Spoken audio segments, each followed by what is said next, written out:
अस्सलाम वालेकुम। आज हमारा टॉपिक है, आज हम समझेंगे कि मॉलिक्यूल क्या है और टाइप्स ऑफ मॉलिक्यूल। ये कॉन्सेप्ट आज हमारा है, इस कॉन्सेप्ट को आज हम समझेंगे।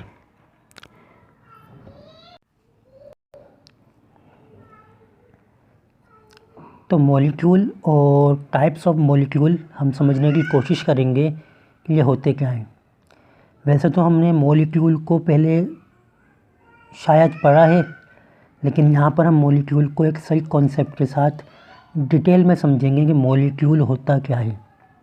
देखें, आपको ये जो बॉक्स दिया हुआ है ब्लू कलर का, इसके अंदर आपको इन्होंने 4 पॉइंट बता दिए मॉलिक्यूल के बारे में। यानी कि मॉलिक्यूल इन 4 चीज़ों को अपने पास रखता है। पहला पॉइंट जो हमारे पास है, अगर हम इसकी बात करें तो इन्होंने कहा कि molecule is chemical combination of atoms. यानी कि मॉलिक्यूल जो हैं ये केमिकल कॉम्बिनेशन होते हैं किसके? एटम के, सिवाय नोबल गैसेस के। याद रखिएगा, नोबल गैसेस के अलावा जितने भी मॉलिक्यूल्स आपके पास हैं वो एटम्स के कॉम्बिनेशन से बनते हैं, सिवाय नोबल गैसेस के। नोबल गैसेस जो हैं ये कॉम्बिनेशन ऑफ एटम से नहीं मिल के नहीं बनते। कॉम्बिनेशन ऑफ एटम्स का मतलब क्या है? जैसे एक ये हाइड्रोजन एटम है प्लस ये एक और हाइड्रोजन एटम है, दोनों ने रिएक्शन किया, बन गया H2O। या तो ये H और ये H एटम्स हैं, और इन एटम से मिलकर क्या बना दिया? मॉलिक्यूल। क्या बना दिया? मॉलिक्यूल बना दिया। तो क्या बना दिया? मॉलिक्यूल बना दिया। तो हम कहते हैं कि एटम से मॉलिक्यूल बन जाता है। तो हम कहते हैं कि एटम जो है ये कॉम्बिनेशन ऑफ मॉलिक्यूल है। हम यूँ लिख सकते हैं कि एटम्स प्लस एटम्स क्या बनाएंगे? मॉलिक्यूल। याद रखिएगा, क्या कहा मैंने कि एटम्स प्लस एटम्स, इनके एटम आपस में मिलकर क्या बनाएंगे? मॉलिक्यूल। तो एटम से मॉलिक्यूल बनता है। एक छोटा सा पॉइंट मैं आपको यहाँ बता देता हूँ कि एटम जो है, ये जो एटम है आपके पास, मैं आपको इसको बताता हूँ कि जो एटम है आपके पास ये अनस्टेबल फॉर्म है किसकी? मैटर की। यानी कि ये मैटर का अनस्टेबल पार्टिकल है। जबकि अगर हम बात करें मॉलिक्यूल की, तो molecule stable form of matter है। स्टेबल फॉर्म ऑफ मैटर है, ये याद रखिएगा आप कि एटम जो है ये अनस्टेबल है, अनस्टेबल फॉर्म या पार्टिकल है मैटर का। जबकि मॉलिक्यूल जो है ये स्टेबल है, फॉर्म है मैटर की। या आप डिफरेंस याद रखिएगा। तो पहला पॉइंट क्या आया हमारे पास? पहला पॉइंट हमारे पास आया कि मॉलिक्यूल जो है वो केमिकल कॉम्बिनेशंस होता है एटम्स का। मैं एक और मिसाल दे देता हूँ आपको। हाइड्रोजन ये एक मॉलिक्यूल है, प्लस क्लोरीन ये भी एक मॉलिक्यूल है। मिलकर क्या बनाया इन्होंने? HCl, ये भी एक मॉलिक्यूल है ना। अच्छा, ये जो H2Cl2 है ना, इसको एलिमेंटल सब्सटेंस भी कहते हैं। हम कहते हैं ये भी मॉलिक्यूल है, ये भी मॉलिक्यूल है। तो 2 मॉलिक्यूल से भी मॉलिक्यूल बन जाता है, और कॉम्बिनेशन ऑफ एटम से भी मॉलिक्यूल बन जाता है। दूसरा पॉइंट क्या कह रहा है? दूसरा पॉइंट बताया मैंने आपको कि molecule is smallest unit of a substance, है ना। किसी भी सब्सटेंस की सबसे स्मॉलेस्ट यूनिट क्या होती है? मॉलिक्यूल होती है। यानी कि मैटर की जो स्टेबल यूनिट है वो मॉलिक्यूल है, और जो अनस्टेबल यूनिट है वो एटम है आपके पास, है ना। क्योंकि सब्सटेंस की स्मॉलेस्ट यूनिट मॉलिक्यूल है, तो इसलिए मॉलिक्यूल जो है ना ये शो करता है सब्सटेंस की प्रॉपर्टी को। इनके सब्सटेंस की प्रॉपर्टी को मॉलिक्यूल शो करता है। इनके जो मॉलिक्यूल की प्रॉपर्टी है वही तो सब्सटेंस की है ना, वही सब्सटेंस की प्रॉपर्टी है। मिसाल के तौर पर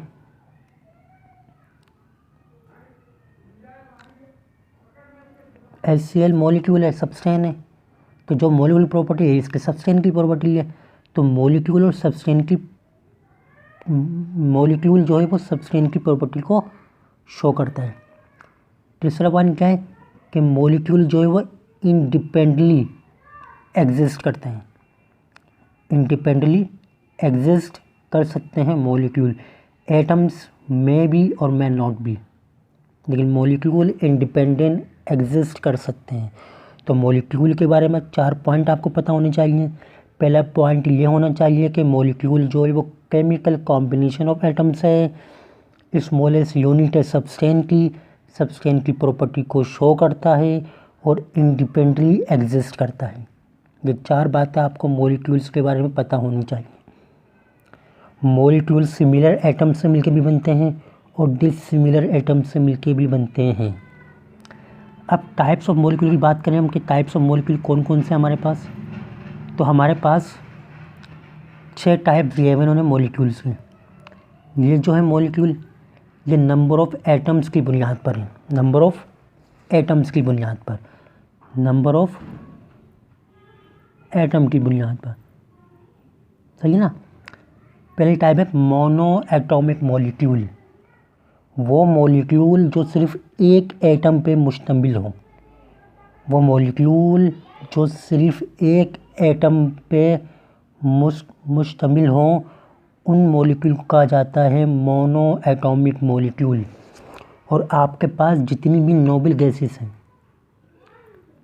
नोबल गैसेस ये सब की सब जो हैं मोनो एटॉमिक होती हैं। हीलियम होती है, नियॉन होती है, आर्गेन होती है, क्रिप्टॉन होती है, जीनॉन होती है और रेडोन। ये सब की सब क्या है, ये सब के सब मॉलिक्यूल है। और कौन से मॉलिक्यूल हैं, मोनो एटॉमिक मॉलिक्यूल है। मोनो एटॉमिक मॉलिक्यूल क्यों है, क्योंकि सिंगल एटम पे मुश्तमिल है, सिंगल एटम पे मुश्तमिल है। अगर हम थोड़ा गौर करें तो हमें डेफिनेशन पढ़ी थी, chemical combination of atoms, atoms का कॉम्बिनेशन होना चाहिए और कॉम्बिनेशन होने के लिए 2 या 2 से ज़्यादा एटम्स होने चाहिए, जबकि नोबल गैसेस में तो एक ही एटम होता है। हम इसको मोनो एटॉमिक मॉलिक्यूल कहते हैं। याद रखिएगा कि जो मोनो एटॉमिक मॉलिक्यूल हैं ये सिर्फ नोबल गैसेस होती हैं हमारे पास, और ये सिंगल एटम में मुश्तमिल होती हैं। क्यों होती हैं, अच्छा क्यों हम कहते हैं इसको मॉलिक्यूल, हम इसलिए मॉलिक्यूल कहते हैं क्योंकि एक तो ये इंडिपेंडेंटली एग्जिस्ट करती हैं, इंडिपेंडेंटली एग्जिस्ट करती हैं। दूसरी बात कि ये जो होते हैं स्टेबल होते हैं। क्या होते हैं, स्टेबल होते हैं। अगर ये एटम होते, ये मॉलिक्यूल ना होते तो ये अनस्टेबल होते, जबकि ये क्या है हमारे पास, ये हमारे पास मॉलिक्यूल है, तो मॉलिक्यूल हैं तो ये स्टेबल हैं। तो हमने इनको मॉलिक्यूल इसलिए कहा क्योंकि ये स्टेबल हैं, क्योंकि ये स्टेबल हैं, स्टेबल हैं हमने इसलिए इसको मॉलिक्यूल कहा। ये मॉलिक्यूल है हमने इसलिए इसको स्टेबल नहीं कहा। मेरी बात समझ में आ रही है आपको कि हमने इसको मॉलिक्यूल क्यों कहा, क्योंकि ये स्टेबल है। इसकी स्टेबिलिटी की वजह से हमने इसको मॉलिक्यूल कहा है, मॉलिक्यूल होने की वजह से ये स्टेबिलिटी नहीं है इसकी। मेरी बात आपको शायद समझ में आ रही है कि जो नोबल गैसेस हैं ये आपको एयर के अंदर मिली थी और एयर के अंदर ये अनरिएक्टिव थी। क्या थी ये, अनरिएक्टिव थी, हम कह सकते हैं अनकम्बाइंड थी किसी के साथ। तो ये अनरिएक्टिव थी तो मतलब ये क्या थी, स्टेबल थी, है ना। अगर हम इसको एटम कहते हैं नोबल गैसेस को तो 100% है कि फिर हम ये अनस्टेबल होते। आपको पता है कि जो नोबल गैसेस हैं ये केमिकल रिएक्शन नहीं करती, ये केमिकल बॉन्डिंग नहीं करती, तो अब इनमें ये प्रॉपर्टी नहीं है क्योंकि बहुत स्टेबल है। ये पूरे पीरियोडिक टेबल के अंदर सबसे ज़्यादा स्टेबल नोबल गैसेस होती हैं। क्योंकि मेरा टॉपिक नोबल गैसेस नहीं है, मेरा टॉपिक जो है मोनो एटॉमिक मॉलिक्यूल है। तो हम ये कहते हैं, हम अगर आपसे कोई ये पूछे इन शॉर्ट कि नोबल गैसेस को मोनो एटॉमिक मॉलिक्यूल क्यों कहते हैं, क्योंकि ये तो मॉलिक्यूल की डेफिनेशन मैंने कर दी, क्योंकि मॉलिक्यूल के लिए तो कॉम्बिनेशन ऑफ एटम्स होना चाहिए, केमिकल कॉम्बिनेशन, और कॉम्बिनेशन के लिए 2 या 2 से ज़्यादा एटम्स होने चाहिए। जबकि मोनो एटॉमिक मॉलिक्यूल तो उसकी क्राइटेरिया वो उतनी नहीं रही, तो फिर हम ये कहेंगे नोबल गैसेस को मोनो एटॉमिक मॉलिक्यूल कहा जाता है। इनकी खूबी ये कि ये सिंगल एटम पे मुश्तमिल होते हैं, क्योंकि एक तो ये इंडिपेंडेंटली एग्जिस्ट करते हैं, दूसरा इनकी स्टेबिलिटी बहुत ज़्यादा है। इनकी स्टेबिलिटी ज़्यादा होने की वजह से हमने इसको मॉलिक्यूल कहा, और क्योंकि मॉलिक्यूल है ये, और ये मॉलिक्यूल सिंगल एटम पे मुश्तमिल था, हमने इसको कह दिया मोनो एटॉमिक मॉलिक्यूल।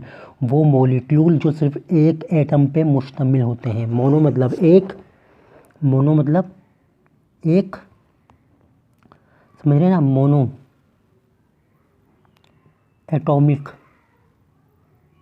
है ना, मोनो मतलब एक, एटॉमिक मतलब एटम, एक एटम पे मुश्तमिल जो मॉलिक्यूल होता है उसको मोनो एटॉमिक मॉलिक्यूल कहते हैं। और ये नोबल गैसेस होती हैं, और क्यों होती है मैंने वजह बता दी। दूसरा है डाई एटॉमिक, डाई मतलब 2, एटॉमिक मतलब एटम्स, है ना। तो डाई एटॉमिक मॉलिक्यूल्स वो मॉलिक्यूल्स होते हैं जो 2 एटम पे मुश्तमिल होते हैं।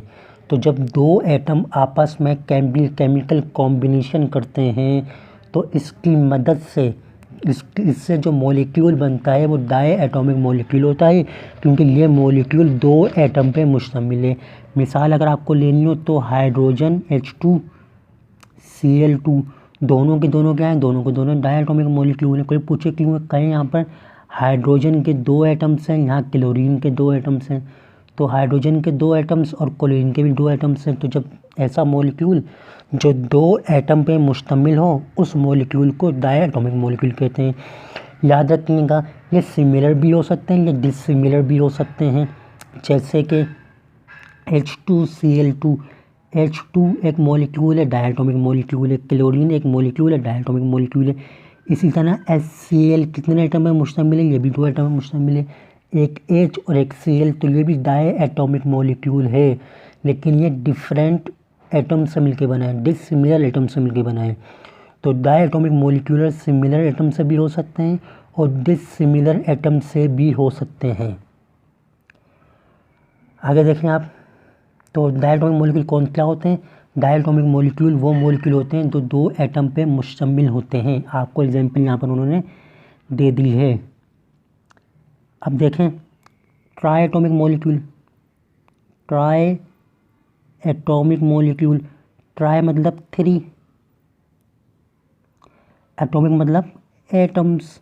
तो समझ गए आप, ऐसा मॉलिक्यूल जो 3 एटम पे मुश्तमिल हो उस एटम को ट्राई एटॉमिक मॉलिक्यूल कहते हैं।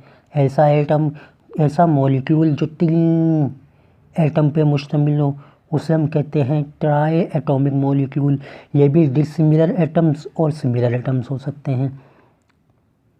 दिया हुआ आपको उसने H2O, हाइड्रोजन के 2 एटम है, ऑक्सीजन का 1 एटम है, टोटल एटम कितने हैं इसके अंदर, 3 एटम है। तो इसके अंदर टोटल 3 एटम है, और 3 एटम्स में अगर कोई मॉलिक्यूल मुश्तमिल है तो कहते हैं ट्राई एटॉमिक मॉलिक्यूल। इसी तरह कार्बन डाइऑक्साइड भी क्या है, 3 एटम में मुश्तमिल है, तो कार्बन डाइऑक्साइड भी आपके पास क्या है, कार्बन डाइऑक्साइड भी आपके पास ट्राई एटॉमिक मॉलिक्यूल है। अच्छा, ओजोन देख लें आप, कि ओजोन में क्या होता है, ऑक्सीजन के 3 एटम मिलकर क्या बनाते हैं, मॉलिक्यूल बनाते हैं। क्या ये मॉलिक्यूल है, जी हाँ मॉलिक्यूल है। कितने एटम है इसके पास ऑक्सीजन के 3 एटम है, तो ये ट्राई एटॉमिक मॉलिक्यूल है और सिमिलर एटम से मिलकर बना है। तो मतलब ट्राई एटॉमिक मॉलिक्यूल भी सिमिलर भी हो सकते हैं और डिसिमिलर एटम से मिलकर भी बन सकते हैं। तो ट्राई एटॉमिक मॉलिक्यूल का मतलब है ट्राई मतलब 3, ट्राई एटॉमिक मतलब 3 एटम्स। तो वो मॉलिक्यूल जो 3 एटम पे मुश्तमिल है उसको हम कहते हैं ट्राई एटॉमिक मॉलिक्यूल्स। अच्छा, अब हम करेंगे पॉली एटॉमिक। अच्छा, पॉली का वैसा मतलब होता है मैनी, कई, एटॉमिक मतलब एटम्स।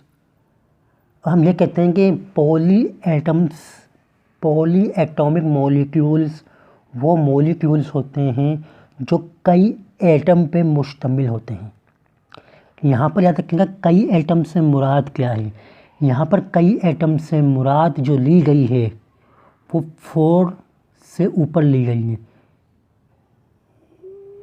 यहाँ पर ग्रेटर देन 3 ली गई है, 3 से ग्रेटर देन ली गई है। यानी कि अगर एक एटम है तो मोनोएटॉमिक कह देंगे, 2 एटम है तो डायएटॉमिक मॉलिक्यूल कह देंगे, 3 हैं तो ट्राइएटॉमिक मॉलिक्यूल कह देंगे, 4 हैं तो पॉलीएटॉमिक मॉलिक्यूल कह देंगे, 5 हैं तो पॉलीएटॉमिक मॉलिक्यूल कह देंगे, 6 हैं तो पॉलीएटॉमिक मॉलिक्यूल कह देंगे। तो यानी कि 3 से बड़े ऐसे मॉलिक्यूल जो 3 से ज़्यादा नंबर ऑफ एटम पे मुश्तमिल हों उन्हें कहा जाता है पॉली एटॉमिक मॉलिक्यूल्स। आप सवाल पूछें कि क्या diatomic molecule polyatomic molecule होता है? जी हाँ, डाई एटॉमिक मॉलिक्यूल भी पॉली एटॉमिक मॉलिक्यूल होता है। क्या ट्राई एटॉमिक मॉलिक्यूल जो हैं वो पॉली एटॉमिक मॉलिक्यूल होते हैं? जी हाँ, ट्राई एटॉमिक मॉलिक्यूल भी पॉली एटॉमिक मॉलिक्यूल होते हैं। लेकिन क्योंकि हम पॉली एटॉमिक मॉलिक्यूल को अलग पढ़ते हैं, ट्राई एटॉमिक मॉलिक्यूल को अलग पढ़ते हैं, डाई एटॉमिक मॉलिक्यूल को अलग पढ़ते हैं, इसलिए हम पॉली एटॉमिक मॉलिक्यूल के लिए कहते हैं कि ऐसा मॉलिक्यूल जो 3 से ज़्यादा एटम पे मुश्तमिल हो वो आपके पास पॉली एटॉमिक मॉलिक्यूल होता है। इसके एग्जाम्पल देखते हैं। पहले एग्जाम्पल आपको दिए CH4। अगर आप देखें तो कितने हैं कार्बन? 1 कार्बन है। कितने हाइड्रोजन? 4 हाइड्रोजन, टोटल 5 हैं। मोर देन 3 है तो पॉली एटॉमिक हाइड्रोजन है। यहाँ देखें H2SO4, कितने हाइड्रोजन है? 2 हाइड्रोजन, सल्फर 1 है, 2 और 1 3 हो गए। कितने ऑक्सीजन है? 4 है। कितने हो गए यहाँ पर? 7 हो गया एटम्स। कितने एटम्स हो गए? 7 एटम्स हो गए। तो 7 एटम मोर देन 3 है तो ये भी क्या हो गया? पॉली एटॉमिक होगा। इसी तरह C6H12O6 देख लें भाई, यहाँ पर कार्बन भी 6 हैं, ऑक्सीजन भी 6 हैं, 6 और 6 12 हो गए। और हमारे पास हाइड्रोजन 12 हैं तो 24 एटम्स हो गए। क्या मोर देन 3 हैं? जी हाँ, मोर देन 3 है तो यही पॉली एटॉमिक मॉलिक्यूल हो गया। लेकिन अगर मैं आपसे अब ये आपसे पूछा जाए भाई H2O और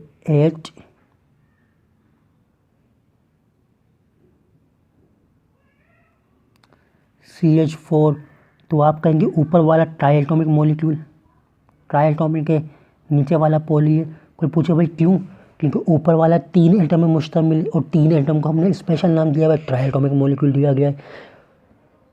और जो दूसरा वाला CH4 है ये 5 कार्बन में, ये 5 एटम में मुश्तमिल है, मोर देन 3 है तो हमने इसको नाम दिया है पॉली एटॉमिक मॉलिक्यूल। अच्छा, आप टेट्रा एटॉमिक मॉलिक्यूल कह सकते हैं जिनमें 4 एटम हो। आप पेंटा एटॉमिक मॉलिक्यूल कह सकते हैं जिसमें 5 हाइड्रोजन हो। अब ये तो इसको आप पेंटा एटॉमिक मॉलिक्यूल भी कह सकते हैं भाई कि भाई CH4 एक पेंटा एटॉमिक मॉलिक्यूल है, बिल्कुल सही बात है। लेकिन हम पेंटा, हेक्सा, हेप्टा में नहीं जाएंगे। तो हमने 3 से ज़्यादा जितने भी एटम पे मुश्तमिल मॉलिक्यूल थे हमने कहा भाई सबके सब पॉली एटॉमिक मॉलिक्यूल होते हैं। मैं फिर बता रहा हूँ, डाई एटॉमिक मॉलिक्यूल और ट्राई एटॉमिक मॉलिक्यूल दोनों के दोनों पॉली एटॉमिक मॉलिक्यूल कहलाते हैं। लेकिन हमने इनको अलग नाम दिया हुआ है, इसलिए हम इसको अमूमन ऐसे ही रखते हैं।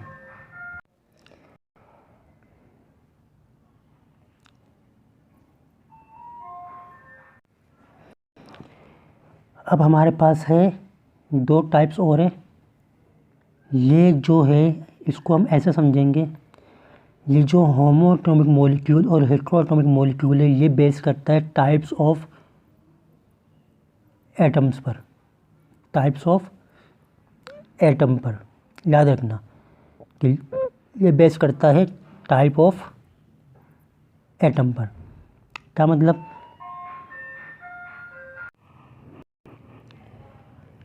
टाइप ऑफ एटम्स, अगर एटम्स सिमिलर हैं, अगर एटम्स सिमिलर एटम हैं तो हम कहते हैं होमो एटॉमिक मॉलिक्यूल। यानी कि ऐसे मॉलिक्यूल जो सिमिलर एटम से मिलके बने, ऐसा मॉलिक्यूल जो सिमिलर एटम से मिलके बने, हम कहते हैं ये होमो एटॉमिक मॉलिक्यूल है। क्योंकि होमो का मतलब ही क्या होता है? होमो का मतलब होता है सेम। मैं क्या बताता हूँ,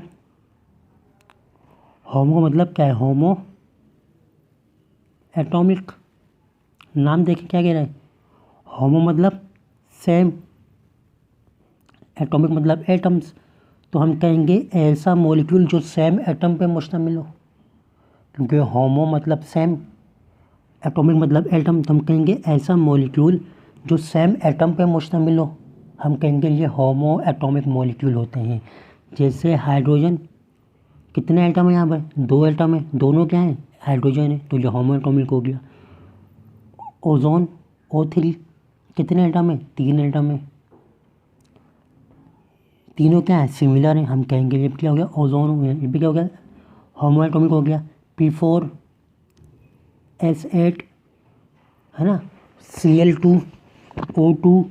तो इनके तमाम मॉलिक्यूल्स जो सिमिलर एटम पे मुश्तमिल होते हैं, हम कहते हैं होमो एटॉमिक मॉलिक्यूल। और ऐसे तमाम मॉलिक्यूल जो डिफरेंट एटम पे मुश्तमिल होते हैं, हम उसको कहते हैं हेट्रो एटॉमिक मॉलिक्यूल। हेट्रो मतलब डिफरेंट, क्या मतलब इसका? डिफरेंट। एटम्स मतलब एटम्स।